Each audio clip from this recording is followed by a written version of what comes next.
Hola, muy buenas. Buenas tardes a todos. Muchísimas gracias por venir a esta presentación en un día tan caluroso. Eso, en primer lugar, también agradecer a la librería que haya tenido a bien cedernos su espacio para esta presentación. Lo primero que voy a hacer es presentar a las personas que me acompañan en esta mesa. A mi izquierda, a la izquierda de todo, tenéis a Daniel Valcárcel. Él es militar, está destinado en el Servicio de Protección de Materias Clasificadas en una unidad de guerra electrónica. No sé lo que es, pero suena muy bien, ¿no? Servicio de Protección de Materias Clasificadas en una unidad de guerra electrónica, ¿no? Luego le preguntaremos si entre esas materias clasificadas hay algo relativo al fenómeno OVNI. También me acompaña Ángel Arroyo, que está al lado de Daniel. Él es investigador OVNI con muchísima experiencia en este tipo de casos. Él es el autor y webmaster de guadalajaramisteriosa.es. Si entráis ahí os encontraréis un montón de casos relacionados con el mundo del misterio y que han ocurrido aquí, en Guadalajara, así que os lo recomiendo, guadalajaramisteriosa.es, y además también es el tercer premio, o el premio del tercer concurso del Ojo Crítico, ¿no? Si no me equivoco, ¿no? También me acompaña a mi derecha Daniel Motos.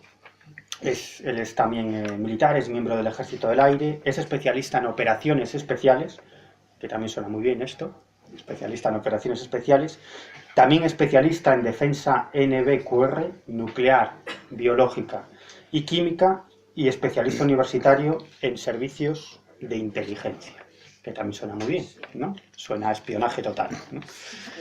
Y a mi lado pues está el autor del libro que venimos a presentar esta tarde. Él se llama David Cuevas, es responsable de que todos estemos aquí, tiene una capacidad especial para guiar a la gente. Él trabaja empleando la técnica de la erosión, es decir, llega un momento que tienes que decir que sí, ¿no? Bueno, hay que decir que no ha tenido mucho que insistir, ¿eh? Yo creo que todos nosotros hemos venido aquí de muy buen grado. Y yo creo que esta técnica de la erosión, yo creo que la pone en práctica en este libro, ¿no?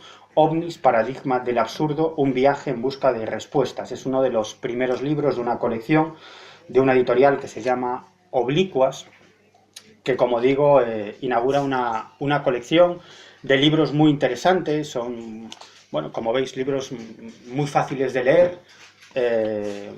¿Cuántas páginas tiene? 120 y tantas páginas. Están muy bien, y sobre todo lo que está muy bien también es el precio, ¿no? Son menos de 9 euros por un libro, que hoy en día está muy bien, ¿no? Y en esta colección irán saliendo muchos libros, como el de una persona que está aquí, Juan José Sánchez Oro, que seguramente muchos de vosotros lo conocéis, que se titula El Pacto, Reptilianos y Gobiernos. El subtítulo es Un mito contemporáneo, ¿no?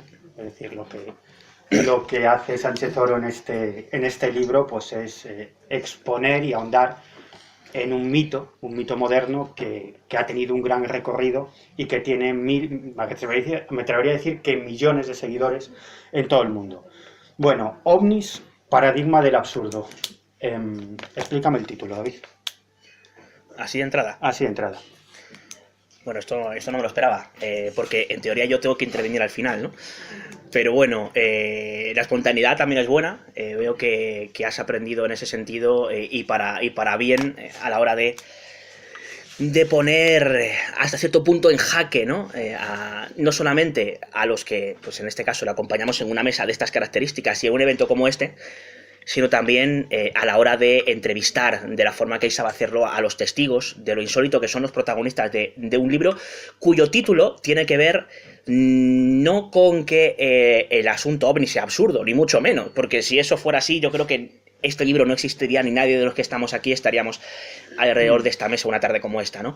Creo que todo lo que tiene que ver con los fenómenos OVNI tienen una relación directa con lo que yo considero un paradigma del absurdo. ¿Por qué? Porque en los movimientos erráticos, surrealistas, y en ocasiones, para muchas de las personas que los están viendo, con resultados trascendentes, lo hacen de una forma muy estrafalaria, con una suerte de teatro de lo absurdo, como se ha definido por algunos investigadores y teóricos, como el ufólogo pionero y sevillano Ignacio de Arnau, de Rojas Marcos y otros tantos compañeros, y considero que es el título ideal para un libro que trate sobre ovnis, no solamente porque lo haya escrito yo, sino porque todo lo que tiene que ver, insisto, con esos avistamientos, tienen algo en cuanto al comportamiento de esas naves, o sea, lo que sea, que roza o raya directamente con lo absurdo. De ahí esto de los ovnis, paradigmas del absurdo. Y luego matizo que es un viaje en búsqueda de respuestas, porque lo que hago en el libro básicamente es recorrer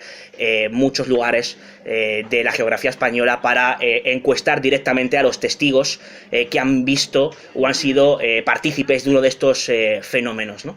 Y bueno, dicho esto, paso a Miguel. Pretendía una respuesta breve, no lo he conseguido, ¿no? Es que es complicado con un título así, ya te lo digo. Sí, bueno, él lo ha apuntado, ¿no? Que es un libro en el que hay muchos casos. Casos inéditos que nunca habían sido publicados hasta ahora y casos muy interesantes. Os podéis encontrar encuentros cercanos con ovnis y humanoides, avistamientos, objetos submarinos no identificados, casos protagonizados por militares, pero además de los casos también hay un ejercicio de reflexión. Es decir, con todos esos casos que David ha seguido, ha investigado de primera mano, llega a una serie de conclusiones sobre el fenómeno ovni, ¿no?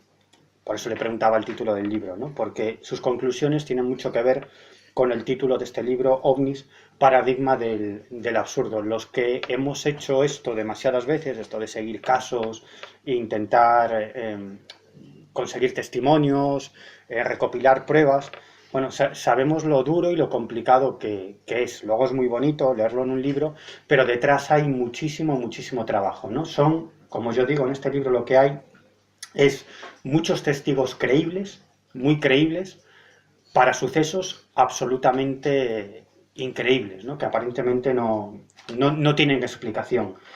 Ya ha hablado David, a mí me gustaría, hombre, preguntarle a los militares que tenemos aquí con nosotros, ¿no? Lo decía antes, yo es que soy muy directo en las preguntas, ¿no? Daniel, entre esas materias clasificadas a una unidad de guerra electrónica, ¿hay algo sobre ovnis? ¿Hay alguna información sobre ovnis que puedas comentar? Y después, ¿pueden explicarse algunos casos de ovnis como algún tipo de ejercicio militar de guerra electrónica? Esas dos preguntas. Hola, ¿se me oye? Vamos a ver, en principio yo no he visto nada de eso. Y si lo hubiera visto te tenía que haber dicho que no. Me pones un compromiso. No a mi nivel, no en mi unidad. Pero de todas maneras, si lo hubiera, no tendría por qué ser una materia clasificada. Es decir, en muchas ocasiones las cosas ocurren fuera de horarios laborales y se redactan partes de novedades en guardias y eso no lleva sellos ni lleva ningún registro. Entonces yo entiendo que hay mucha documentación interesante que se ha perdido simplemente porque no tenía un trámite muy oficial, digamos.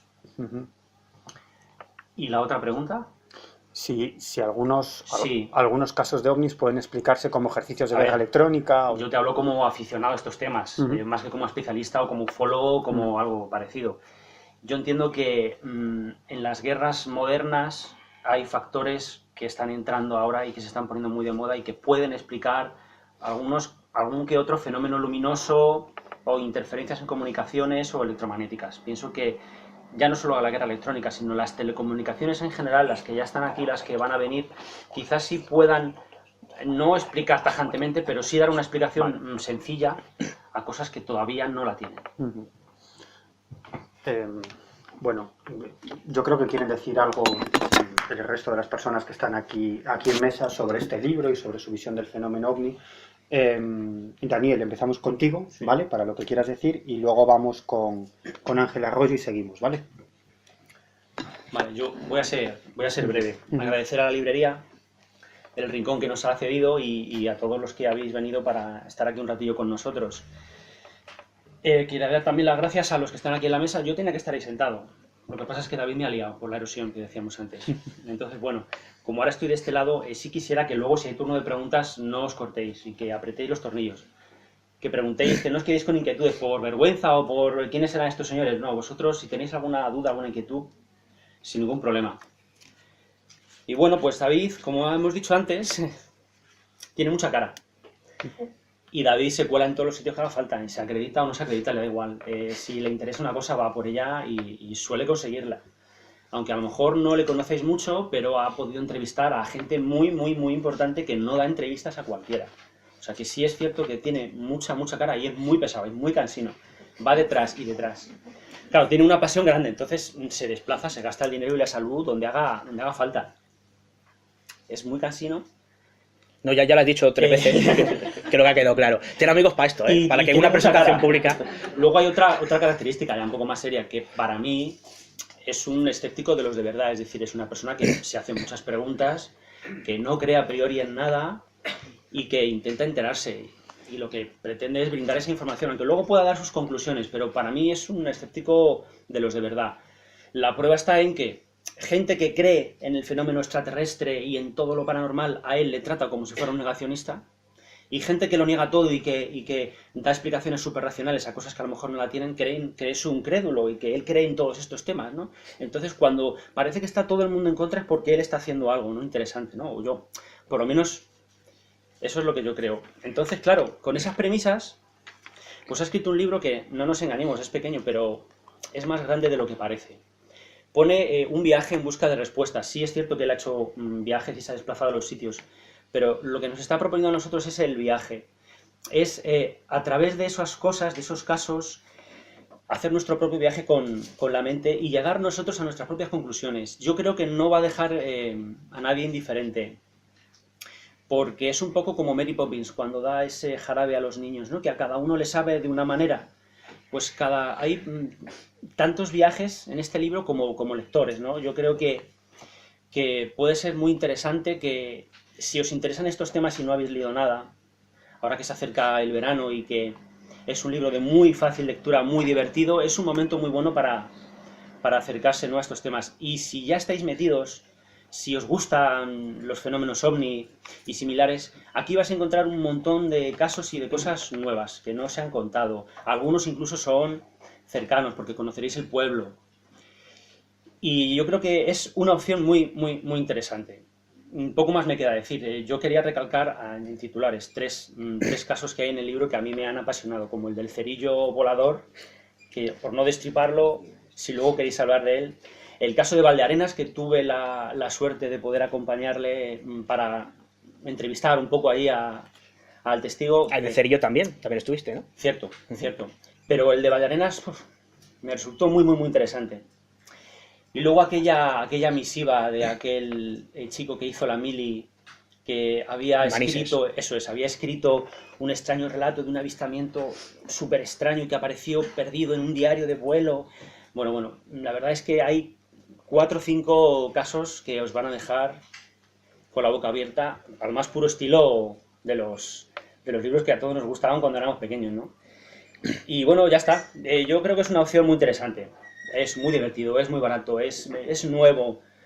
Así que os aconsejo que os lo llevéis y que luego en el turno de preguntas habléis e intervengáis, preguntéis cosas, porque aquí hay librepensadores, que eso no es fácil, no es gente mediatizada, es gente que viene por sus propios medios, que no viene dirigida, que ha escrito lo que le ha dado la gana. Todos ellos, yo soy aficionado, yo tenía que estar ahí, pero bueno. Entonces es una oportunidad muy interesante para a lo mejor hacer las preguntas de siempre, pero vais a encontrar opiniones honestas. Y yo he terminado. Hola, buenas tardes a todos. Muchas gracias por venir y también doy las gracias, como no, a la librería Lua por cedernos este espacio para promocionar nuestro libro.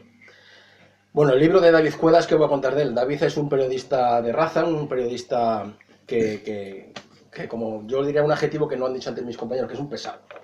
Es un plasta, un pesado que allí hasta que no consigue todo lo que busca, pues no para. ¿Os han dicho que soy un pesado? No. Vale. Sí. Bueno, la cuestión es que, resultado de todo eso, pues tenemos aquí un libro, Paradigma del Absurdo, un viaje en busca de respuestas. ¿Qué es lo que me une con él? Pues precisamente eso, el viaje en busca de respuestas.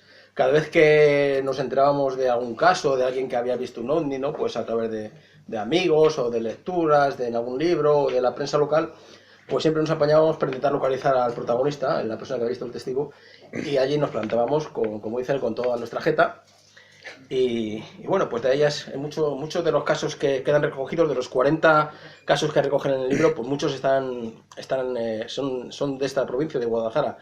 Si os animáis y lo compráis, descubriréis que aquel aspecto oculto de nuestra provincia, de los pueblos cercanos que todos hemos ido a hablar de él, hemos estado allí, hemos estado visitándolo, pues siempre tiene su historia oculta del fenómeno OVNI, siempre ha sido algo un poquito más allá. La curiosidad de qué es lo que pasó allí, bueno, pues yo os animo a comprar este libro y veréis cómo os va a encantar y conoceréis la historia oculta de toda la provincia de Guadalajara. Bueno, ¿qué voy a contar? David me ha dicho que, bueno, ya que estoy aquí como investigador local que se dedica a la recopilación de estos casos en la provincia, pues cuente uno de los casos que más me ha llamado la atención. Y bueno, pues voy a enlazar con lo que ha dicho Dani, con lo del caso de Rafael Martínez, el padre, Rafael Martínez padre, que el 2 de noviembre de 1979, ¿no?, tuvo ocasión de ver con él un coche, iba por la carretera del Tórtola de Henares, en la antigua carretera de Tórtola, saliendo de las curvas. Venía de Valdearenas, ellos son vecinos de Valdearenas y iban en dirección a Madrid.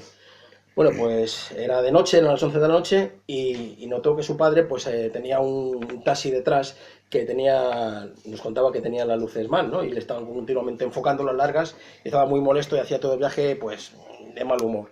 Entonces, de buenas a primeras, se le apareció a la derecha de la carretera lo que denominó una plataforma volante. Era una especie de rombo, una gran iluminación en la base, y tenía en el centro del rombo tenía una especie de cazoleta.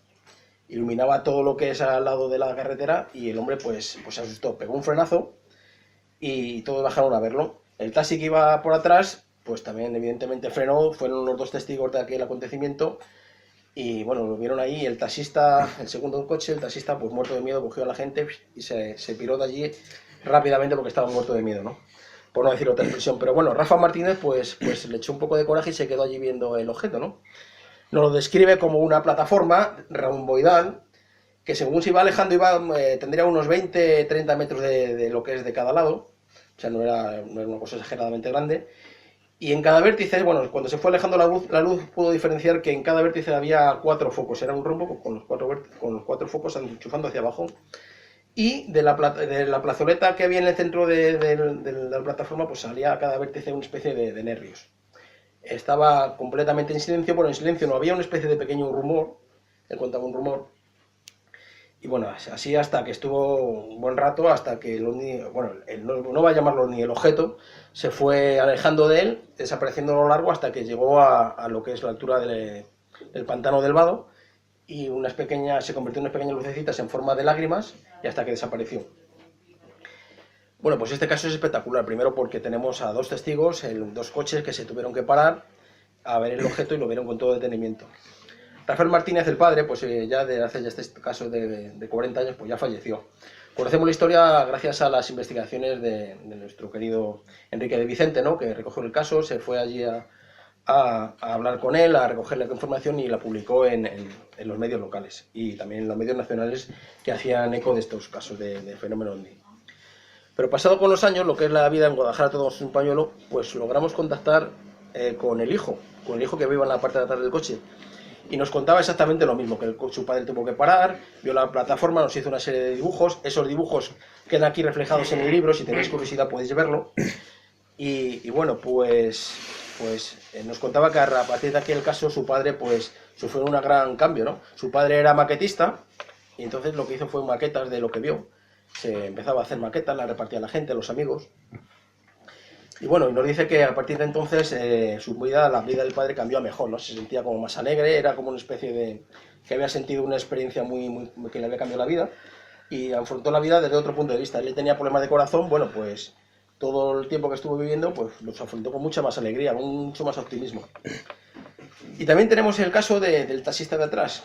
Resulta que esta chica, pues bueno, tuvo la ocasión de entrar en mi página web, guadalajaramisteriosa.es, tenía un correo de contacto, me envió un correo y resulta que esta niña era la que iba en el taxi de atrás.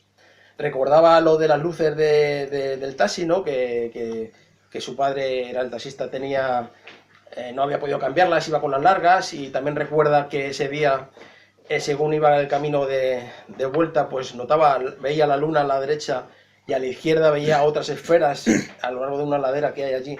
Veía unas luces, ¿no? Y que eso no lo contaba. Luego también nos dice que llegó allí, vio el objeto y rápidamente su padre la cogió, la metió en el coche y salieron corriendo. lo que nos cuentas es lo mismo. Y bueno, pues esto básicamente es la explicación, bueno, lo que vieron esta gente.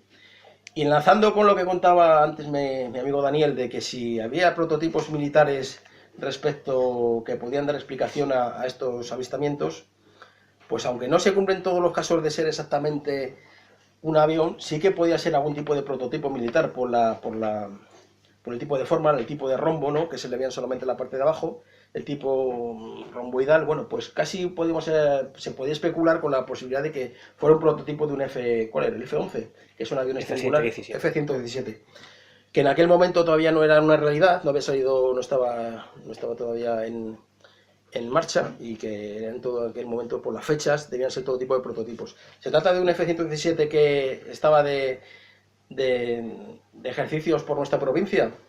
Pues la verdad es que si un objeto así se hace pasar por un platillo volante, lo que le da es, sobre todo, le da cierta inmunidad. Evita que haya preguntas, evita cualquier tipo de cosa. La gente que lo ve inmediatamente lo asocia con algo, se lo calla porque no quiere que le traten por loco, y es una magnífica ocasión de hacerse pasar por un platillo volante para no despertar ninguna sospecha. Bueno, pues os animo a comprar el libro y despejar muchas más preguntas y respuestas que tengáis sobre los casos OVNI en la provincia de Guadalajara. Creo que había una pregunta. Pero vamos a... Sí. ¿Se podría confundir un avión? En un avión no hace un vuelo estático. No es que fuera un vuelo estático, pero sí fue un prototipo que, por la figura, sí que, sin ser un avión totalmente, puede ser algo que volara y que hiciera simulaciones de vuelo, sin llegar a ser un avión completo, lo que entendemos por un avión, sino más bien un prototipo, algo que simulara o que se pareciera al avión, que hiciera esas maniobras. Evidentemente estamos trabajando dentro de las hipótesis. Lo mismo, luego se desclasifica documentación y vemos que no tiene nada que ver, pero como hipótesis de trabajo, pues sí que podía tener cierta relación. Bueno, no es mi ánimo debatir ahora, lo haremos después, ¿no? Como diría el gran Julián Lago, no lo hago ahora, lo haré después. Pero un par de datos muy curiosos. Primero, F-117 es una tesis interesante, pero volando tan bajo, primero, y segundo, sin hacer ningún tipo de ruido, yo, como diría aquel, sinceramente lo dudo, tengo mi duda, pero bueno, luego debatimos sobre el tema. Y también matizar que este caso tiene un giro muy interesante, y es otro de los factores de los que no se suele hablar, y es que los vecinos, sobre todo los compañeros de colegio de Rafael, que cuando vio aquello era un niño, pues digamos que se cachondearon un poco de lo que había visto, y él digamos que tomó la justicia por su mano y nos explica la forma en la que él se terminó vengando de los compañeros de vecino de al lado. Lo tenéis en el libro y es, ya verás, bastante llamativo. Bueno, y ahora ya me paso a Daniel. Sí, Daniel, adelante. Gracias. Pues primero, buenas tardes a todos. Gracias a la librería por brindarnos este espacio y este tiempo. Y bueno, aclarar en principio que, aunque mi compañero no lo ha dicho, pero venimos a título personal, no representamos a la institución, aunque nos dedicamos a ello, entonces estamos en nuestro tiempo libre y como aficionados, pues estamos hoy aquí, aficionados y liados aquí por el autor que se precia. Y bueno, en fin, voy a tratar dos cosas. La primera es que, no porque yo salga en el libro, que esto es lo de menos, pero sí que me ha gustado el libro en concreto porque en un espacio reducido te mete 40 casos y yo lo considero un libro de reenganche. O sea, no es una gran obra de 500 o 600 o 700 páginas, no es un monográfico sesudo sobre un caso profundo, pero lo que sí nos viene a traer David, en este caso, es una lectura rápida y ágil, nos da unas pinceladas claras para que tengamos una idea más o menos acertada y bien colocada de qué sucedió, cuándo sucedió y a quién le sucedió. Y esto lo que hace es, bueno, dentro de este tipo de literatura, es un libro que a los que nos hemos tragado cantidades ingentes de libros de este tipo, nos sigue sorprendiendo. Y al que no lo ha hecho todavía, yo le invitaría a que se tire de cabeza por él, pero porque es que lo que le va a pedir el cuerpo después va a ser más, porque es lo justo, o sea, es una condensación muy profunda, muy elegidos los casos, con 40 casos ya es suficiente para que te pique el gusano y a partir de ahí quieras más. Y evidentemente, si después de esto no te engancha, pues tampoco te has dejado ni mucho dinero, como decían, ni tampoco mucho tiempo, porque esto te lo puedes, si te vuelves loco en una tarde te lo lees. Y si tienes un poco más de tiempo, en 2 tardes lo has destrozado el libro. Entonces, a partir de ahí, pues bueno, a mí me ha sorprendido gratamente porque yo estaba acostumbrado a tomos y volúmenes densos e importantes. Y por otro lado, pues por la parte que me toca y por alusiones indirectas, yo me he considerado siempre muy escéptico, lo que pasa que lo que he visto lo he visto y gracias a lo que sé, a mi trabajo, a mi profesión, sé lo que he visto y lo que no he visto. Luego entraremos en el debate a profundizar un poco más con las preguntas que queráis hacernos. Pero, por ejemplo, en el caso que comentaba él antes, del posible F-117 y demás, todo tiene una cronología, entonces hay que ver primero si ese avión en estado de prototipo a los americanos se les hubiera ocurrido sacarlo de Mojave, en el medio del desierto, y traerlo a España, porque sí, con todos los sitios del mundo que hay para hacer estas cosas, eso por un lado. Por otro lado, que luego analizando, yo he trabajado con ese avión, he tenido la suerte de poder trabajar con él, y bueno, es un avión que sí, es un triángulo, pero es un triángulo isósceles, no tiene 4 lados, tiene 3, no es un rombo. Al final, lo novedoso que aportó aquel avión fue un sistema electrónico de mandos de vuelo con un ordenador muy potente para que volara algo que físicamente no podría haber volado nunca. Tenéis aquí el dibujo, pues no sé si lo veis, el dibujo que nos hizo el testigo a Ángela, Dani y a mí en el cuaderno. Cualquiera que rápidamente ponga en su buscador F-117 va a ver que no se parece en nada, eso por un lado.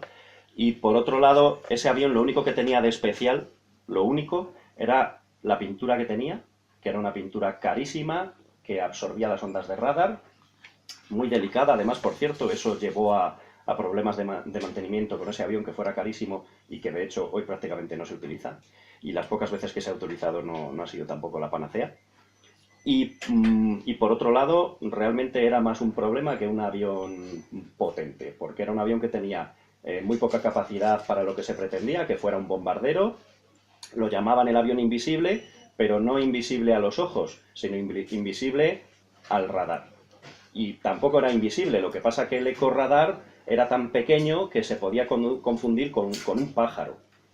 Entonces eso le daba la ventaja táctica en los años 80, que es cuando este avión funcionaba, para colarse entre los sistemas de radar y poder llegar más lejos, pues bueno, de una manera más quirúrgica y menos a lo bestia. Pero este avión, cuando uno lo ve en el suelo, es una cosa burda, es una especie de diamante mal tallado, hace muchísimo ruido, o sea, es imposible que una cosa así te sobrevuele y te quedes maravillado porque te vas a aterrorizar. Hace un ruido espantoso, en concreto este modelo de avión.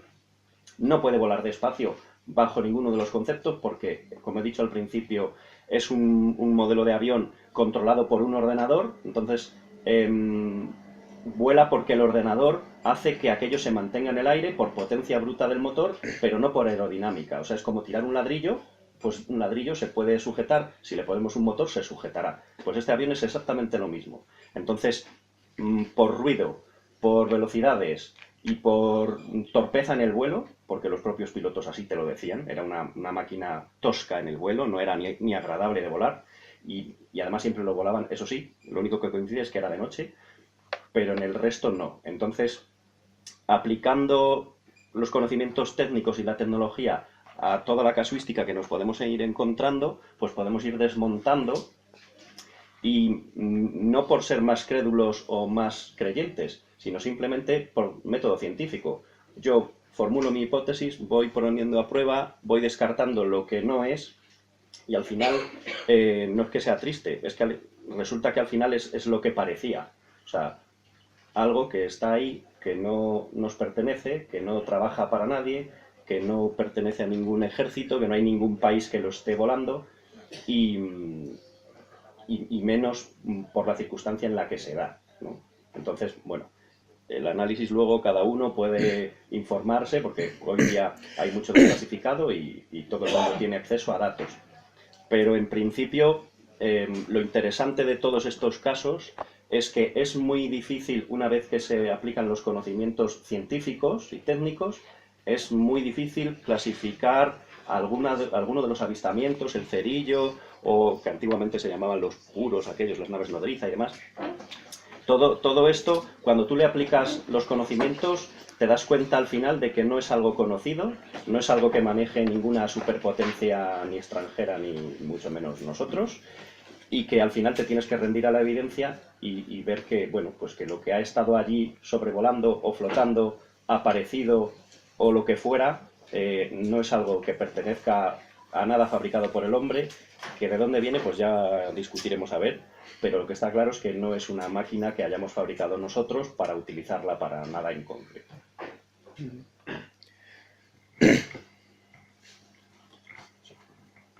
David.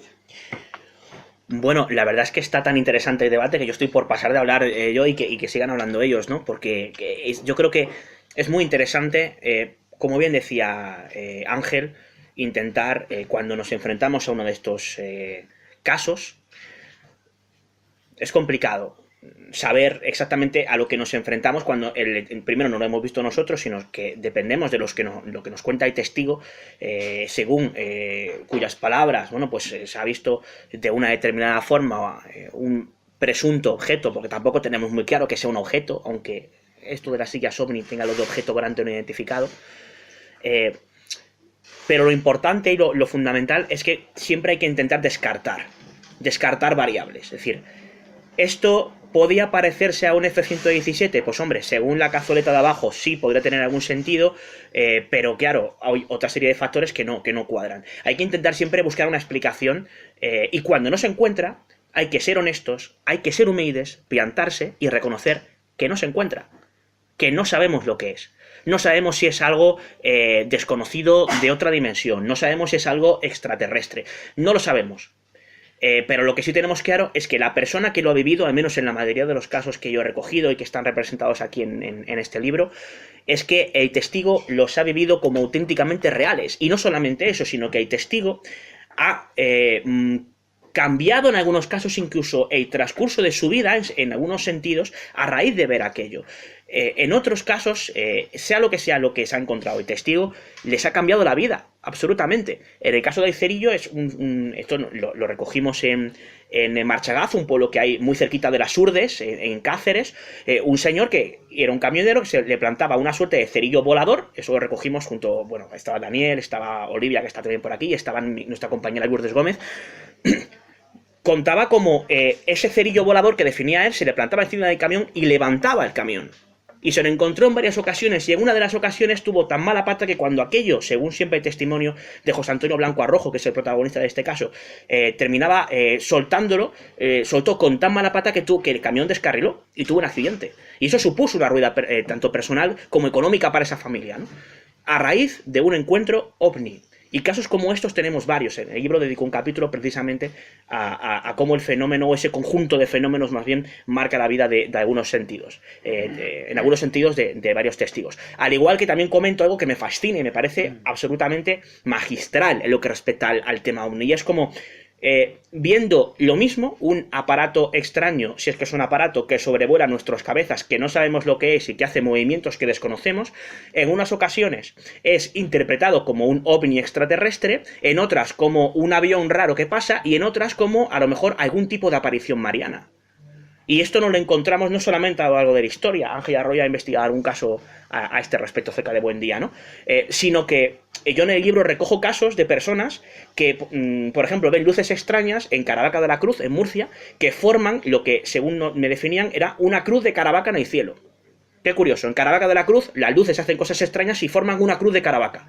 Ahí hay un acervo religioso absoluto. Al igual que otro caso que recogí de una serie de luminarias que aparecían en Cantabria, en el Valle del Cayón, que eran totalmente desconocidas por los testigos a finales de los años 70, si mal no recuerdo, hasta que de repente a alguien se le ocurrió decir que era una aparición de la Virgen. Y entonces me contaba Emi, la protagonista, cómo en ese momento le fastidiaron los panojales, los prados, todos los sembrados, porque los pueblos de alrededor se arremolinaban en la zona donde habían visto unas extrañas luminarias con unos movimientos que no sabían explicar, con la intención de ver a la Virgen. Un fenómeno ovni, en principio genuino, que se termina convirtiendo para muchos en un fenómeno presuntamente mariano. Y casos como estos hay montones en el libro, ¿no? podría seguir hablando mucho de alguna de estas historias, pero yo creo que lo interesante es, bueno, pues si te parece bien, Miguel, damos paso a aquellas personas que quieran preguntar, y yo estoy convencido de que si así de pronto no se le ocurre nada a nadie de los que están aquí, que ya me parecería curioso, seguro que tú tienes montones de preguntas que hacer, sobre todo a los invitados aquí congregados, ¿no? Sí, pero vamos a empezar con las preguntas. Si alguien quiere preguntar algo, hacer un comentario, una crítica, lo que sea, ¿no? Y de este modo yo creo que iniciamos el debate todos juntos y también con vosotros. Venga, voluntarios, que no es para ir al paredón.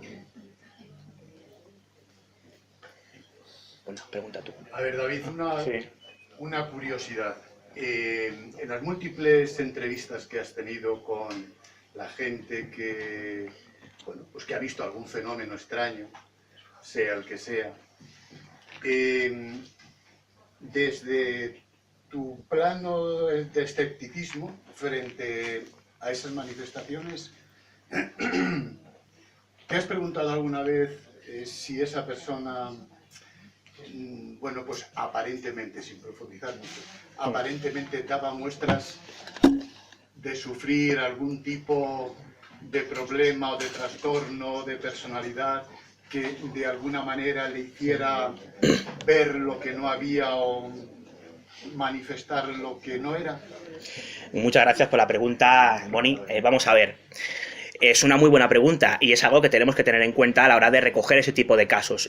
Los casos que yo muestro en el libro son casos que a mí me transmiten absoluta credibilidad en cuanto a que el testigo está convencido de que ha visto algo que no puede explicar.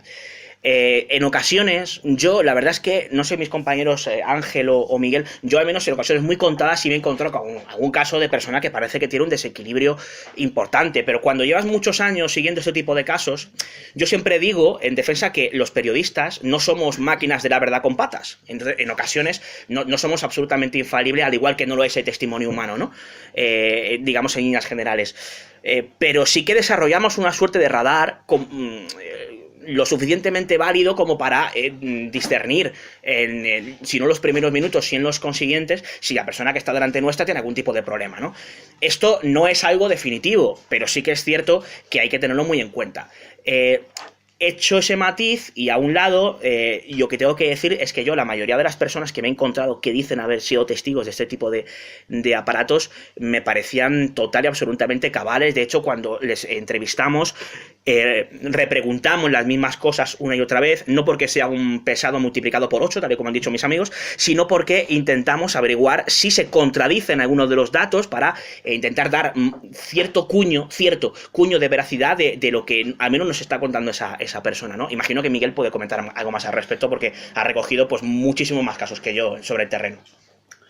Bueno, yo estoy aquí de moderador, ¿no? Intentaré hacer ese papel, ¿no? Voy a ser muy, muy breve. La inmensa mayoría de los testigos, que es básicamente lo que ha dicho David, no mienten. Ellos te cuentan lo que creen que han visto, lo que creen que han vivido. Otra cosa es qué es lo que han vivido realmente. Yo siempre cuento un caso que es muy, muy paradigmático, muy instructivo sobre lo que quiero explicar. Hace muchos años, hace, no sé, 15 años, 16 años, yo entonces trabajaba en la Radio Autonómica Gallega, en un programa que se llamaba y se llama Milenio, dedicado a este tipo de temáticas. Es además un programa muy especial, porque es un programa de este tipo de temáticas que comienza a las 12 de la noche en prime time de lunes a viernes, ¿no? O sea, yo creo que no hay en toda la historia de España, no ha habido un caso similar, ¿no? Quizá medianoche o alguna cosa parecida. Sí, ¿no? pero hay que remontarse a muchos años. De lunes a viernes a las 12 de la noche. Es un programa de mucho éxito. Yo estuve allí 12 años y en cierta ocasión, una noche, nos llamaron unas personas que decían que habían visto el aterrizaje de un ovni. Un ovni había aterrizado, era en un pueblo de Orense, y además, como consecuencia de ese aterrizaje, había provocado un incendio, ¿no? Inmediatamente fuimos para allá, llegamos de noche, muy de madrugada. Los testigos nos explicaban dónde había sucedido todo. No podíamos acceder al lugar porque era monte y era de noche, con lo cual decidimos esperar a que amaneciera para ir al lugar, ¿no? Faltaban un par de horas para que amaneciera, muy poco. Y esas 2 horas las aprovechamos para que los testigos nos explicaran qué es lo que habían visto. Es más, incluso uno de ellos había realizado un esquema con colores de todo lo que había visto, de todas las fases del avistamiento. Bueno, llegan las primeras luces del día, vamos hacia el monte, hacia el lugar de los hechos donde supuestamente había aterrizado ese ovni y había provocado ese incendio. Y efectivamente nos encontramos una parte del terreno quemado, pero investigando más por la zona descubrimos unos elementos extraños por allí, unos elementos metálicos, ¿no? Eran bengalas, ¿no? Al final descubrimos que las bengalas pues, procedían de un marinero que se había jubilado, había montado una fiesta y entonces se habían dedicado a lanzar esas bengalas que emplean los barcos para pedir auxilio, ¿no? Cuando están en problemas o cuando tienen que ser localizados, ¿no? Vale, caso explicado, ¿no? Fantástico. Pero qué curioso, la descripción de los testigos era prácticamente clavada a lo que provoca una bengala. El esquema era perfecto. Es decir, ellos te habían contado lo que habían visto. Ellos habían visto eso. Claro, para ellos, una cosa en el cielo que baja despacio, con luces, que provoca un incendio, eran aficionados al tema ovni, escuchaban el programa y dijeron, joder, un ovni, ¿no? No era un ovni, eran bengalas, pero la descripción del fenómeno era exacta, ¿no? Bueno, pues eso nos lo encontramos también con otra serie de casos que no tienen explicación, ¿sí? Que no se pueden explicar como una bengala o como un prototipo militar. A mí esta hipótesis del prototipo militar me hace mucha gracia, ¿no? Porque es una hipótesis muy recurrida. Cuando no se puede explicar, pues bueno, un prototipo militar con una tecnología tremenda, ¿no? Desconocida, muy secreta, que se prueba, claro. Y se prueba en un pueblo de Lugo, en un pueblo de Guadalajara, en un pueblo de Zimbabue, en un pueblo de Israel, en un pueblo de Isla de Pascua, ¿no? Claro, aquí hay una potencia mundial, Estados Unidos, que no tiene otra cosa que hacer que probar prototipos ultra secretos en los lugares más alejados del mundo, ¿no? No tiene ningún sentido. Además, si hubiese una potencia o un grupo secreto o una corporación con esa tecnología, la podría aplicar no solamente a cuestiones aeronáuticas, sino a informática, espionaje, guerra electrónica, a la economía, al análisis de datos, es decir, dominaría el mundo, ¿no? ¿De qué estamos hablando? Yo creo que estamos hablando de un fenómeno universal, que eso es lo realmente impactante del fenómeno, porque si hubiera un caso aquí y de vez en cuando otro allá, pues te lo podrías plantear. Pero ahora mismo nos vamos a cualquier pueblo aquí de Guadalajara, hablamos con cualquier persona y de esa persona te salen 5 o 6 casos más, porque se conoce a otro, ese otro no sé qué, y os podría contar muchas anécdotas de este tipo. Brevemente, un caso que le sucede a un tipo que tiene un bar en la ciudad de La Coruña. Un caso de encuentro cercano, el tipo se queda impactado y a todos sus clientes les empieza a preguntar, ¿no? Pues puede que sus clientes no lo vivieran, pero sí amigos de sus clientes. Y de pronto me encuentro con, no sé, 100 casos, 150, 200, ¿a cuál más espectacular? Es un fenómeno universal. Y ya aprovecho para preguntarle a David, ¿no? ya que estamos hablando de esto, porque a mí me ha sorprendido en el libro, bueno, me ha sorprendido, que él plantea una serie de hipótesis de trabajo y unas conclusiones. Incluso, David, escribes que desde tu punto de vista el fenómeno ovni no es humano. Explícame eso. No sé qué libro has leído tú, Miguel, pero no ha sido el mío. Sí, dices que no es terrestre, es un fenómeno no terrestre. Bueno, nada, es una broma. A ver, te respondo y luego hago un comentario al hilo de lo que decías, ¿no? De cómo llegas a un sitio buscando un caso y te salen otros 5 más. Que nos pasó aquí precisamente en Guadalajara y nos ha pasado varias veces. Yo no tengo muy claro, por no decir nada claro, de dónde vienen los ovnis. Cuando hablamos de ovnis, descartamos, en principio, que se trate de algo explicable. Si lo es, pues será algo explicable, o bien algún tipo de elemento astronómico, o alguna bengala, o algún tipo de prototipo militar que no conocemos en Zimbabue. No lo sé, ¿no? Es una hipótesis que también está ahí, ¿no? Yo no sé si es o no es humano. No lo tengo nada claro. Lo que sí tengo claro, y es a las conclusiones a las que voy llegando y que voy alternando con algunos de los casos que expongo y finiquitando el libro con algunas de ellas, es que es muy difícil establecer patrones de semejanza entre unos casos y otros, porque cuando parece ser que ha seguido 7 u 8 casos y todos y cada uno de ellos tiene un elemento en común, y es que no se escucha absolutamente nada de ruido. Y no solamente no se oye absolutamente nada de ruido, sino que cuando los pájaros cantaban dejan de cantar. Es como si fuera lo que se está manifestando, absorbiera el sonido ambiente. Una cosa muy extraña. Y hay montones de casos que siguen ese patrón y dices, hostia, aquí tenemos algo, ¿no? Aquí podemos ya por lo menos descartar que hay algún tipo de ruido, con lo cual quizá esto se pueda ajustar más a una cosa u otra. Y luego llegamos a un caso, nos pasó hace poco, mi compañera Lourdes Gómez y yo recogimos un caso en Cuenca, en un congreso que organizaron aquí estos señores de Misterios en Viernes, que están por aquí, Sheila y Miguel Ángel, y resulta que esta señora nos cuenta como en una zona de unos pantanos en Ellín, en una suerte de romería, había allí docenas y docenas de personas y se encuentran con un aparato metálico suspendido cuando no había drones, suspendido encima de un lago, que claro, no sabían si había salido del lago o no, suspendido y haciendo un sonido chirriante absolutamente desagradable. Y claro, dices, ostras, ¿qué hacemos? Si teníamos ya un patrón interesante en lo que respecta al objeto de estudio de que no había sonido, ¿ahora qué pasa? ¿Que esté viendo otro planeta? ¿O es que no es un ovni? Claro, que descartamos este caso cuando la extrañeza es igual o incluso superior que alguno de los casos anteriormente mencionados. Es una de las cosas. Otro de los elementos, muy sencillo y muy rápido, siempre se habla de que los ovnis aparecen en carreteras secundarias a tomar por saco a señores que van solos o que vienen como mucho acompañados de una persona. Bueno, pues el caso que acabo de contar y otros tantos que aparecen en el libro tiene a cientos de personas como protagonistas, uno de los cuales...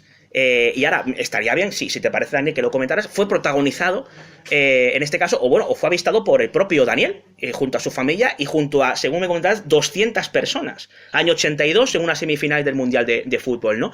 Entonces, claro, dices, ¿qué pasa aquí?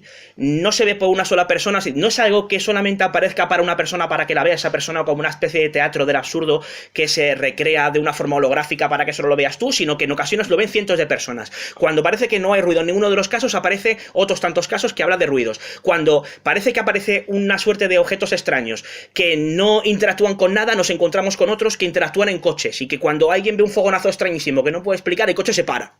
O que cuando aparece una serie de objetos extraños encima de una zona alumbrada con farolas, las farolas se apagan de repente. Ostras, pues ¿cómo es posible? Esto parece que está de alguna forma influyendo de alguna manera físicamente en varios tipos de enseres, ¿no?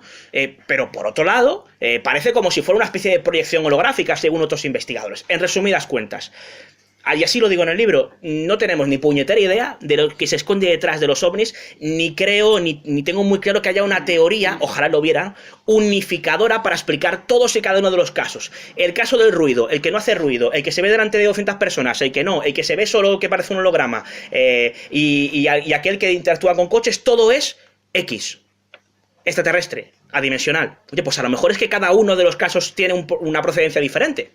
Y a lo mejor es que el camino no es el de buscar una teoría unificadora, sino intentar explicar cada uno de los casos, o conjeturar sobre los mismos de una forma diferente, porque así nos lo está pidiendo tanto el objeto que nos encontramos, o las decenas de ellos, y los atributos que nos muestran. Para acabar, y yo dejo para que os quedéis pensando, un caso que recojo en el libro de OSNI, objeto submarino no identificado. Lo ve un oyente de Espacio en Blanco que se pone en contacto conmigo en Gran Canaria, cuando era un chaval, estaba jugando al fútbol, tenía 11 años, ella y sus amigos, y ven como una esfera enorme les pasa por encima de sus cabezas. Tenían, digamos que la vertical, tenían visibilidad del océano del Atlántico, y ven como eso se mete dentro del agua. Pero sorpresa, ellos ven cómo se mete en el agua, pero eso, sea lo que sea, que presuntamente es una gran masa, no desplaza agua. Pues tenemos un problema, porque eso es imposible. Y cuando vuelva a salir, que ven cómo vuelve a salir, tampoco desplaza agua. Pero eso pasó por encima de sus cabezas y desapareció. ¿Qué leches es eso? Me parece muy complicado y muy arriesgado dictaminar que eso tenga una procedencia muy específica o muy concreta, y es algo de lo que podemos debatir más adelante. Y el matiz que quería hacer antes, sobre lo que decía Miguel, cuando nosotros fuimos a seguir un expediente desclasificado del Ejército del Aire que había tenido lugar en Sacedón, aquí en Guadalajara, fui con el compañero Juanjo Sánchez Oro, que está por ahí, y con Gregorio Duro, que también está ahí, y ellos pueden dar fe como inicialmente empezamos preguntando sin tener ningún dato específico personal, porque en el informe aparece aparece descrito el caso, pero no aparecen los nombres y apellidos de los protagonistas, por preservar su privacidad, algo completamente lógico, ¿no? Cuando empezamos a preguntar aquí y allá, al final conseguimos hablar con un señor que dice, eso creo que le pasó a mi tía, vive en el tercero izquierda. Vamos allí, hablamos con la tía y nos cuenta como una serie, una luz rarísima se metía y salía del agua. Y no solamente eso, sino que claro, como íbamos preguntando casi que a pie de calle sobre si alguien tenía alguna información de eso que pasó, nada más y nada menos, Ángel, creo que fuera el 68, ¿no? 68, había llovido un poco, pues la gente nos miraba raro. Oh, sorpresa, cuando pasó hora y media empezó a acercarse gente, y pueden dar fe, tanto Juanjo como Goyo, a contarnos su caso. Y yo, gracias a eso, conseguí uno de los casos más espectaculares que he recogido, que es el de Pedro López, un señor que se le pone un triángulo bastante considerable encima del coche, con una luz a cada uno de los vértices, que se lo encuentra en varias ocasiones y que se adelanta a sus movimientos, como si aquello, sea lo que sea, supiera los movimientos que iba a hacer el coche o a dónde se iba a desplazar, digamos que el vehículo, ¿no? Y él tenía muy claro que aquello no era de este mundo. Y siempre iba hacia el pantano de Buendía, la presa de Entepeñas, ¿no? Quiero decir, gracias a que vas buscando un caso, te salen otros 5 más. De hecho, este no fue el único. Recogimos otros 4 o 5 casos también realmente fascinantes, ¿no? Y dicho lo cual, sería interesante porque yo creo que los que estéis aquí queréis escuchar también historias, ¿no? No solamente es experto en operaciones aéreas y en otras muchas cosas más, no solamente es experto en temas de espionaje y no solamente trabaja para el Ejército del Aire, sino que también fue testigo ovni de varios casos, yo los comento en el libro, al menos un par de ellos, y a mí el que me llamó mucho la atención es el que tú defines como un baile de estrellas. ¿Lo puedes contar para despejar alguna duda de quien dice que los ovnis solamente se ven en carreteras secundarias por señores borrachos que van de uno en uno? Espera, que me llevo la micro.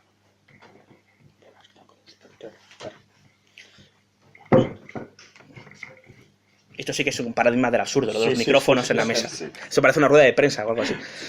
Hay más micros que personas en la sala. Sí. Vale, estamos. Pues efectivamente, se podrá leer, pero yo ahora voy y lo cuento. Bueno, es uno de los 40, se te puede perdonar. Sí, vale. Hacemos un spoiler ahí. Bueno, pues la cuestión es la siguiente. Yo era bastante pequeño, no, o sea, de hecho, año 82, pues 11 años, más o menos. Y no soy futbolero. O sea, no me gusta el fútbol, de hecho, pero a mi padre, pues una de las cosas que tenía era que le gustaba el fútbol.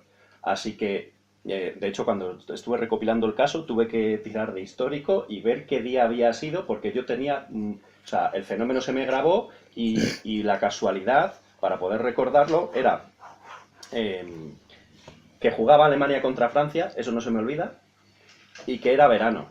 Entonces empiezas a mirar en aquella época y solo cuadra que era el Mundial del Naranjito, creo recordar, ¿no? Sí, 82, sí, sí. Y era lo que tocaba. Pues, ¿qué era lo que sucedía? Esto sucedió por lo menos lo que yo vi, en Salamanca, y era por la tarde, no era de noche ni mucho menos, un parque fluvial, no sé si alguien ha estado en Salamanca, lo conoce, pero a la entrada de Salamanca a la derecha, paralelo al río Tormes, y antes de llegar al puente que te lleva a la catedral y todo esto, hay un parque fluvial que no todo el mundo conoce porque no es nada turístico, pero bueno, los que somos de allí, pues sí.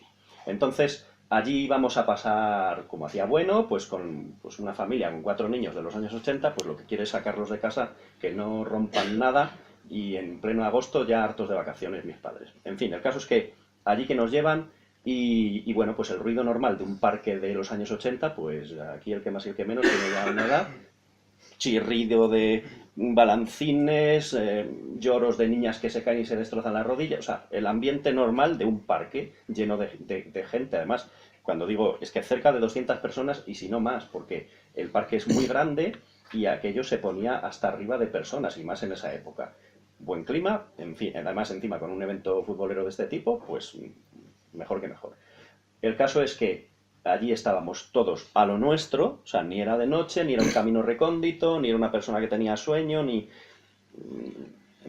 Y lo que sucede de repente es que yo me doy cuenta que los adultos empiezan a mirar hacia arriba y se les cambia la cara, porque debe ser que lo que veían no les parecía muy, muy lógico como poco. Y bueno, pues yo miro también.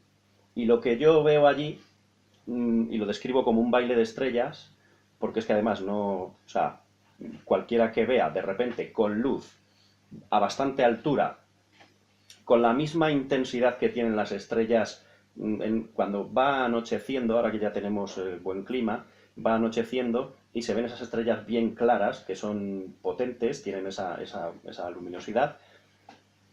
No destellaban, o sea, no parpadeaban, eran luces fijas. Y ahí habría, pues, probablemente 1,5 docenas, 2 docenas, o sea, muchísimas. A mí se me hicieron muchas, no por ser pequeños, es que se me hicieron muchas, o sea, había muchas. Y empezaron a evolucionar. Mejor dicho, cuando yo miré, ya estaban evolucionando. O sea, no sé lo que habrían hecho antes, pero sí sé lo que hicieron en el tiempo que yo las estuve viendo. Y hacían figuras, o sea, de repente se ponían todas en línea recta, era como que se perseguían, hacían un círculo, formaban un triángulo, se separaban por grupos y se agrupaban en una sola. Eso ya es complicado de ver y más de asimilarlo. Se volvían a disgregar y así durante lo que a mí me pareció, siendo pequeño, desde el punto de vista de una persona de 11 años, se me hizo muy largo.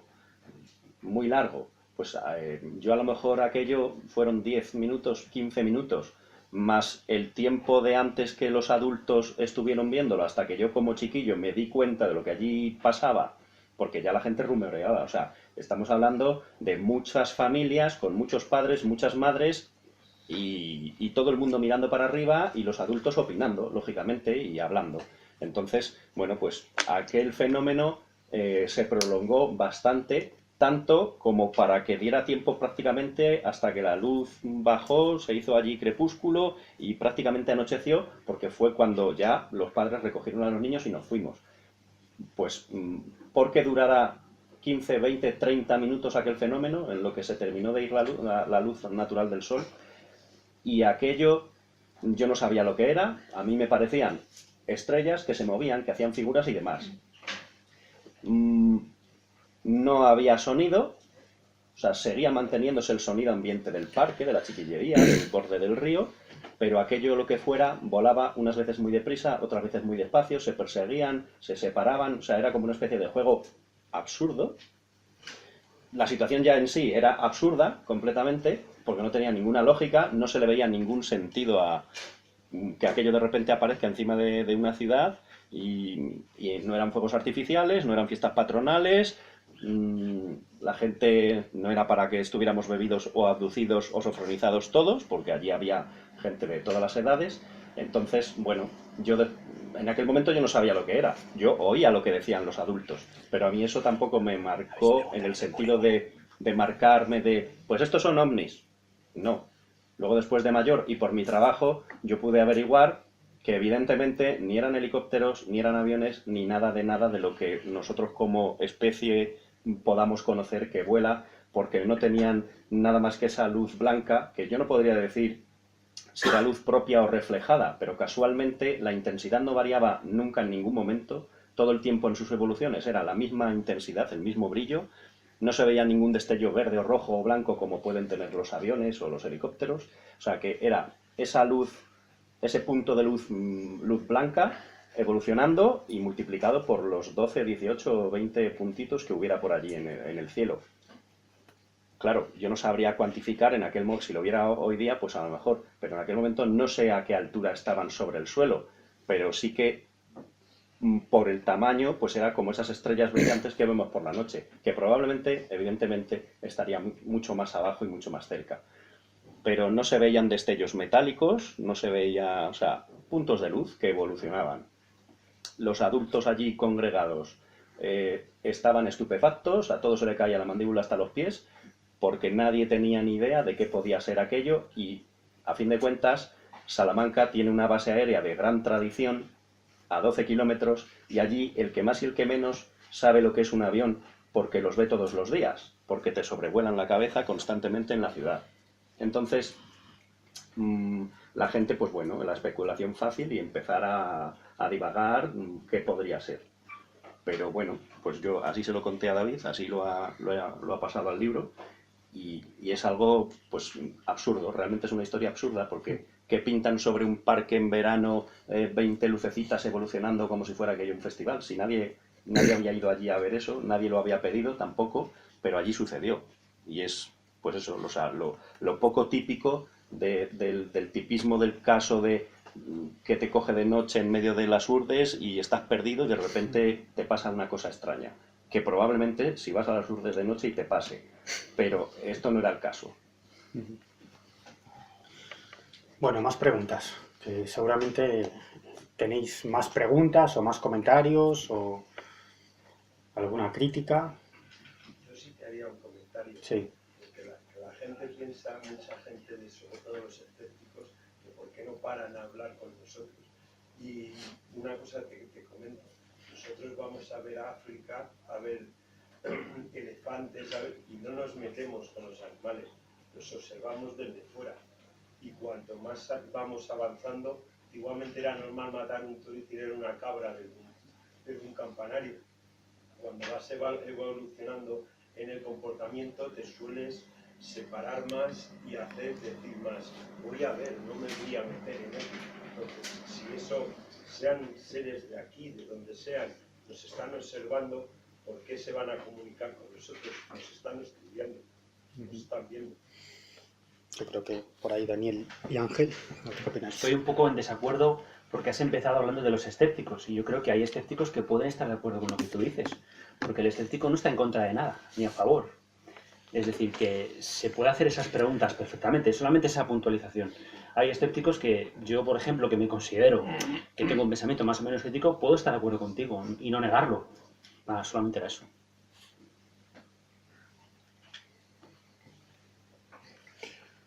Ángel. Sí. Bueno, como apunte está muy interesante, pero yo creo que eso está más bien enfocado, depende de nuestro punto sociocultural. Eso desde un punto de vista occidental, nosotros en Europa sí que podemos ver que es un fenómeno ovni, influenciado sobre todo por las películas, los libros, la ciencia ficción, y quizás si nos remontamos en el tiempo donde no existía este tipo de cosas, pues a lo mejor el mismo fenómeno puede ser interpretado como una aparición mariana, una aparición de la Virgen, y si mucho más para atrás, pues bueno, pues empezamos a hablar de los fenómenos de cruces en el cielo, de fenómenos extraños relacionados con el misticismo. Bueno, cualquier cosa está en función de la época, y, o sea, la interpretación está en función de la época y del estado cultural de la persona que es testigo. Evidentemente ahora estamos en una época tecnológica, pues lo asociamos inmediatamente con lo más cercano que tenemos, que es la influencia del cine, televisión, prensa, que es los extraterrestres. Bueno, podía ser, pero yo lo haría desde un punto de vista mucho más amplio y mucho más general. La interpretación que le damos está en función de lo que nosotros vivimos en este momento. A ver, más preguntas. Yo una cosilla, sobre lo que ha dicho Daniel. David, tú has recogido su testimonio, pero habiendo tanta gente que, por lo que cuentas, fue testigo, has recogido sobre el mismo caso testimonios que supongo que será relativamente fácil de encontrar a gente cuando hay tantos testigos para contrastar la historia que dice él con el del resto de gente. Porque yo, por lo que has dicho, es un recuerdo de la niñez. Sí. Digo que sería interesante de poder ver cómo lo vieron gente que a lo mejor en esas fechas era mayor o pues, a la misma edad, contrastar una historia con múltiples testigos en este caso. Nosotros preguntamos a Daniel si él recordaba que, claro, un avistamiento tan masivo hubiera tenido algún tipo de eco en prensa, y él nos comentaba que no recordaba que así fuera, ¿no? Es complicado porque sabemos la fecha, sabemos dónde tuvo lugar la historia, pero claro, habría que irse a Salamanca realmente, porque al no haber ningún tipo de registro de prensa, es relativamente complicado saber o intentar localizar a alguien que diera testimonio de lo que ha visto, aparte de lo que nos contaba Daniel. Hombre, habría que hacer una investigación más exhaustiva de este tema, ¿no? Aquí, cuando yo cuento o incluyo la historia de Daniel en el libro, incluyo alguna más y otra que también es casi que más espectacular, no por lo que ve el propio Daniel, porque no lo veis, sino porque le cuenta un soldado que está en ese momento de guardia, que también está incluido en el libro. En esta concretamente habría que indagar aún más, y lo más práctico sería irse a Salamanca y empezar a preguntar a pie de calle a personas que tengan más de 45 o 50 años si recuerdan o si estaban en el parque aquel día cuando se estaba jugando ese partido, y si recuerdan lo que pasó. Es un tema que estaría pendiente de hacer. Bueno, pienso una cosa, que aunque él acaba de relatar su avistamiento, pues uno puede pensar que todo el mundo está pendiente del cielo y que todo el mundo lo está viendo, y no es cierto.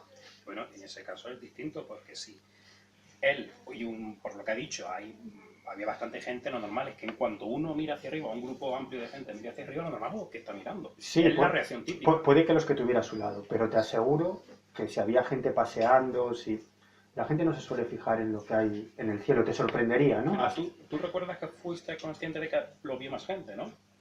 Claro. Sí, evidentemente. O sea, todas las personas hasta donde yo alcanzaba a ver... Yo supongo que habría algún conocido tuyo ahí contigo. De mi familia, pero esto es como lo de declarar en tu contra o a favor en un juicio. O sea, a mi padre habría que levantarlo de la tumba, a mi madre, ¿qué va a decir la mujer? Va a decir lo que diga su hijo. Pues, a lo mejor algún No, amigo, pero me refiero... Sí, pero... O sea, podrías ir, podrías tratar de localizar gente, pero claro, vas a una ciudad, 200.000 habitantes, dices, oye, en el año 82, justo cuando en este partido de fútbol, ¿quién estaba en el parque fluvial? O sea, puedes tener un resultado... O sea, está bien tratar de ir a contrastar eso. Ahora Se puede hacer. A ver cómo le metes mano a... Lo que trato de decir es que Por una prensa. tú Se no busca puedes personas. afirmar que lo vieran 200 personas. Que hubiera 200 personas allí, pero no puedes No, afirmar... yo lo que te afirmo, o sea, yo te puedo decir que sí que había allí unas 200 personas viéndolo. Viéndolo. Pero evidentemente ese parque, si miráis en el Google, es kilométrico. La zona del parquecito de niños es una zona dentro de ese kilometraje acotada, que era donde yo estaba. Entonces, Es que si fuiste consciente de que había una estimación, Sí.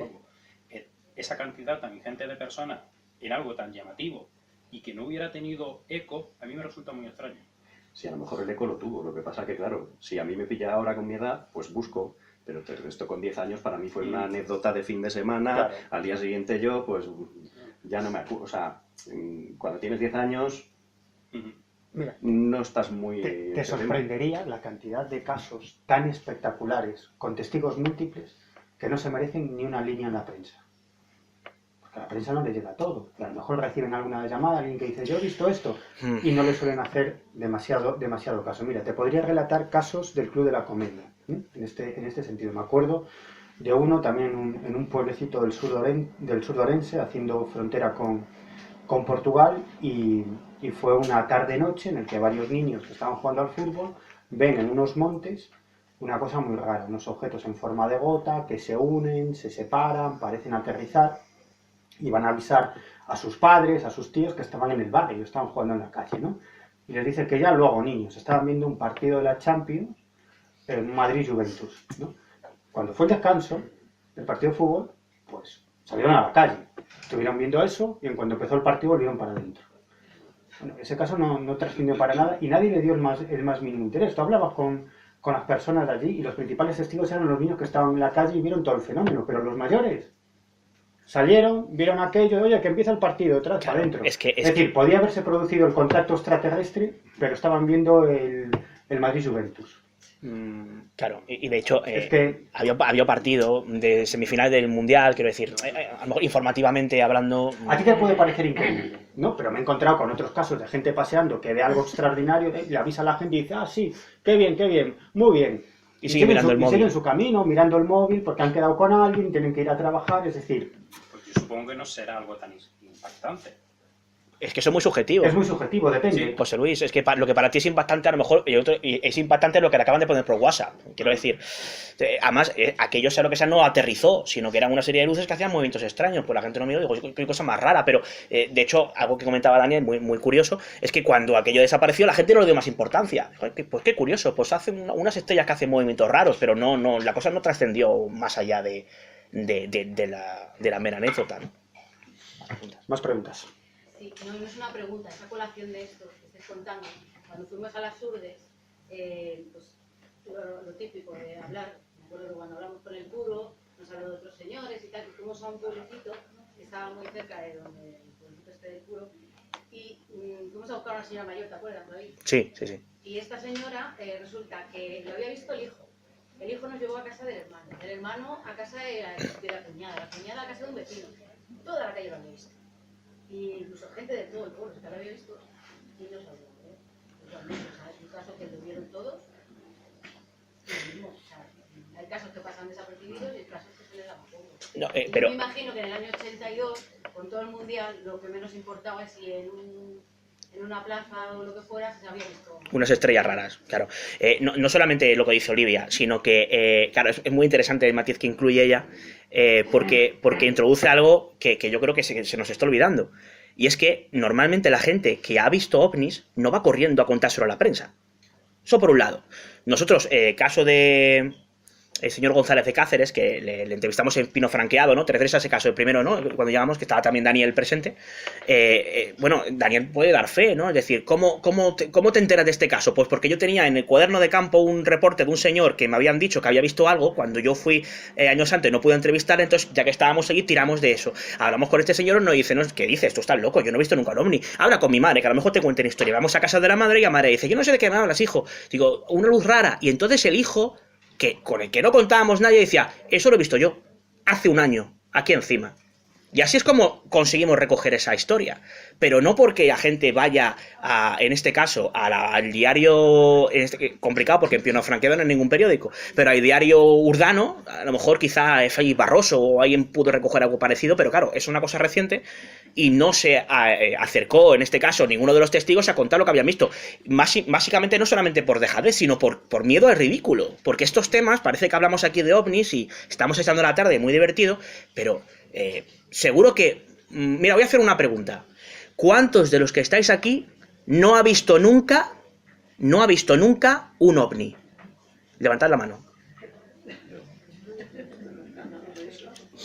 Yo estoy viendo alguna que otra mano no levantada, ¿eh?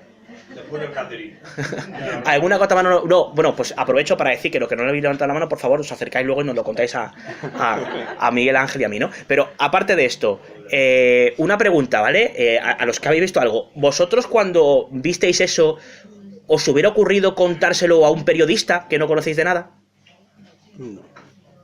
O, es más, a alguien que no sea de vuestra familia más cercana y con quien no tengáis mucha confianza, ya no es ni periodista. La gente, entre otras cuestiones por culpa de las televisiones privadas de los 90, tiene un miedo atroz al ridículo, porque en este país, y en otros tantos, pero principalmente en este país, somos muy dados a la chirigota, el cachondeo y el escarnio.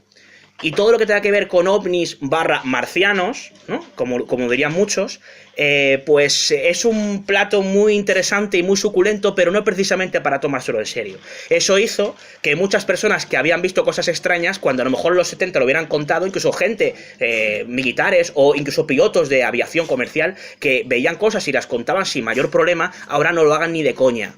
Por miedo al escarnio, por miedo a tener que rellenar informes o por miedo simplemente al ridículo de su vecino, de su primo o de su amigo de enfrente. Ya no hablamos ni siquiera del señor que ve la televisión en Antena 3 o 10:30 un día que no tiene nada mejor que hacer, ¿no? Con lo cual es un poquito más complicado explicar por qué cuando algo que tú consideras muy trascendente sucede eso encima de tu cabeza, no hay un periódico informando, por ejemplo. No es tan sencillo. Incluso, aunque informes al periódico, probablemente digan, uy, es que tenemos hoy fútbol y tenemos aquí a publicidad de, no sé, por ejemplo, Texas Jacinto, y luego también tenemos aquí a señora Paca que nos dice que informemos de esto, que interesa porque resulta que la publicidad que nos está pagando también quiere que se informe de esto o lo contrario. Y al final no lo van a meter, por mucho que tú informes de ello e incluso aportes documentación para ello, ¿no? Aunque nos parezca algo fascinante y nos parezca irritante que los medios de comunicación no informen sobre esto, es que no lo hacen. Y es más, hay libros de estilo, creo que es del País, ¿no? En el libro de estilo del diario del País dice muy claramente que no se puede informar sobre ovnis. El País. Y al igual que aparece tipificado en el libro de estilo, no sé si sigue, pero hace unos años estaba, ¿no? Sí, al igual que aparece tipificado en el libro de estilo, hay otros periódicos en los que no aparece tipificado y directamente no se mete. Y cuando se mete, no aparece en portada, ni mucho menos. Aparece en la página 84, abajo en el recuadro, junto debajo de la información de la bruja Lola. Con lo cual, es un poquito más complejo, ¿no? Todo lo que tiene que ver con la información de estos asuntos y de la confianza que puede tener el testigo a la hora de contarlo a un medio de comunicación, ¿no? O alguien que no sea un familiar cercano, y a veces ni eso. Y actualmente que casi todos tenemos móvil, y si hay gente que os haya enseñado pues alguna foto que hayan echado algún avistamiento de alguna cosa. Sí, tú mismo. Sí, es cierto. Esta es una pregunta que me hacen constantemente, ¿no? Es decir, hoy en día, ¿quién no tiene una cámara consigo, ¿no? Es el propio teléfono móvil, una cámara de fotos o incluso una cámara de vídeo incorporada. Sí, hay muchísimos casos. Hay muchísimos casos, hay muchos casos de fotografías. Es decir, abundan menos aquellos casos de encuentros cercanos en los cuales el testigo puede tomar una fotografía clara. Es decir, si lo tienes ahí al lado, si lo tienes a 2 metros, tú sacas el móvil y haces una fotografía. Por diversas causas, ¿no? Una, que no es tan fácil como parece, ¿no? Es decir, que no es tan sencillo, ¿no? Porque uno piensa, sí, veo aquí a 5 metros el objeto y lo primero que hago es saco el móvil y le hago una foto, ¿no? Primero tenemos la duración. Si son casos de 2, 3, 4 minutos, bueno, se te va a ocurrir sacar el móvil. Depende de la situación y depende del momento. Si estás conduciendo, si estás con tu hijo y quieres protegerlo, es decir, las circunstancias son muy diversas. Y por otro lado, sí que es cierto que hay casos en los que el testigo logra tomar esa imagen y empiezan a pasar cosas muy extrañas o pasan cosas muy extrañas con ese móvil. Me estoy acordando del caso de 2 cazadores, precisamente en Salamanca, no me acuerdo el sitio, la Sierra de Camaces, ¿puede ser? Pregúntale a él qué es de Salamanca. Sierra de Camaces, ¿puede ser? Camaces no. Ciudad Rodrigo. Ciudad Rodrigo, sí. Ciudad Rodrigo, que estaban cazando jabalís y una mañana y de pronto se encontraron, eran padre e hijo, y de pronto se encuentran con una cosa muy extraña a pleno día. Es un objeto de forma muy antropomorfa, es decir, muy exótica, de aspecto metálico, con una especie de antenas, de patas, incluso como con una especie de ojos, ¿no? Que como que estaban escaneando el terreno. Eso desciende, lo están observando durante un buen rato hasta que este buen hombre dice, hombre, leche, si llevo un móvil en el bolsillo, ¿no? Y entonces dice, bueno, voy a sacar una fotografía, ¿no? Y ellos me contaban, decía, lo tenía ahí con el móvil, y en cuanto voy a pulsar el botón para hacer la fotografía, el objeto se separa justo lo suficiente para salir del cuadro del móvil. Lo intenta 5 o 6 veces más. Dice, es como si se adelantara a mis pensamientos, ¿no? Se deja enfocar, lo tengo encuadrado y cuando voy a disparar se separa. Entonces lo siguiente que piensa es, bueno, como el tío parece que sabe cuándo voy a disparar, lo que voy a hacer es grabar un vídeo, ¿no? Y ya está. Entonces lo pone en modo vídeo y me dice, desde ese momento, que es lo más increíble, era imposible, es decir, porque yo no salía en cuadro. Es decir, yo movía el móvil para grabarlo y el objeto se movía de la forma adecuada para no salir a cuadro. Decía, ¿cómo es posible? ¿Cómo es posible? Se adelanta a mis pensamientos, es capaz de detectar lo que hace el móvil. No lo sé. Sí es cierto que hay otros casos, pues me acuerdo uno en un pueblo de Ponferrada, son varios testigos que ven un objeto que sale de una nube, que realiza una serie de maniobras extrañas y desaparece. En ese caso sí que hay fotografías, ¿no? Depende, es decir, hay casos muy, muy diversos, de todo tipo. Sí, última pregunta. Bueno, penúltima, si hay alguna más, pues le damos una oportunidad. Sí. Es una aclaración sobre la cuestión de los periódicos y tal. Cuando fuimos a las Urdes, había un señor que no quería ser entrevistado. Bueno, David, sí. Subimos a su edificio, nos decían continuamente que no estaba. Y al final tuvo que venir el hombre del cerillo, que no me acuerdo cómo se llama, me acuerdo de su moto, pero no me acuerdo cómo se llama, a decirle personalmente, deja que te entrevisten estos chicos, porque son periodistas serios. O sea, que es muy triste que tenga que venir alguien a decir, son periodistas serios, porque concretamente el hombre del cerillo, que sí contó su tema, lo que le ocurrió, que bueno, para él fue la ruina absoluta, de este hombre hicieron mofa en el pueblo. Entonces, que para nosotros sea importante que el tema ONU aparezca en los medios, no significa que para la mayoría sea importante, porque de hecho, a mí me ha pasado, como le ha pasado a la mayoría, cuando comentas a alguien que te interesa este tema, no significa que creas, ni que creas en extraterrestres, como me dicen, marcianos, no tienen nada que ver. Pero te interesa el tema y automáticamente te llaman friki. Entonces, claro, ¿por qué va a aparecer eso en un periódico serio? Si no hay una prueba evidente, no lo van a publicar. Entonces, para el que hacía la pregunta antes de que por qué no salen los periódicos y tal y cual, pues mira, primero, por miedo a la vergüenza, segundo, porque habrá mucho periodista, entre comillas, que se chancee de los temas y vaya a entrevistar para chancearse, y luego porque no a todo el mundo le interesa esto. Lo triste es que tú dices que has visto a un ángel o has visto una virgen y todos te van a creer. Tú dices que has visto un platillo volante y se van a creer. Cuando a lo mejor estás hablando de la misma luz, incluso del mismo, vamos a decir, ser. Entonces, bueno, es lo que hay. Esto es en contestación al señor que estaba haciendo la pregunta de David Motos, digo, de Daniel Motos. Bueno, Porque lo vivimos aquí.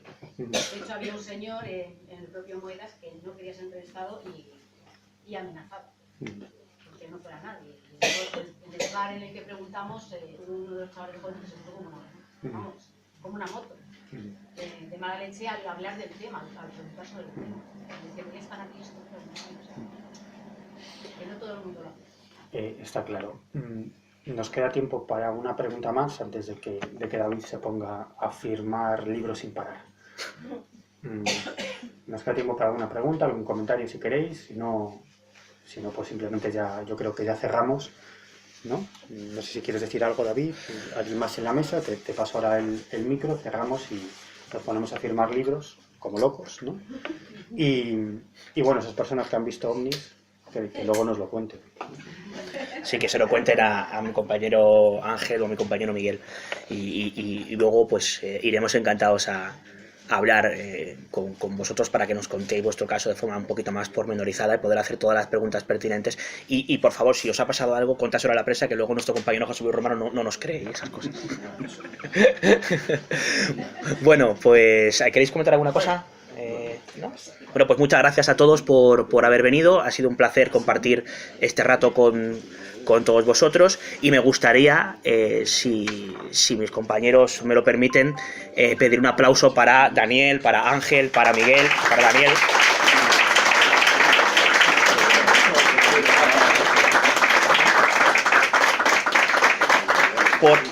Por una razón, por muchas razones, ¿no? Por su intervención, pero también por algo muy importante, y es que quizá Ángel Arroyo o Miguel Perrero no le importe demasiado venir aquí a hablar de ovnis, ¿no?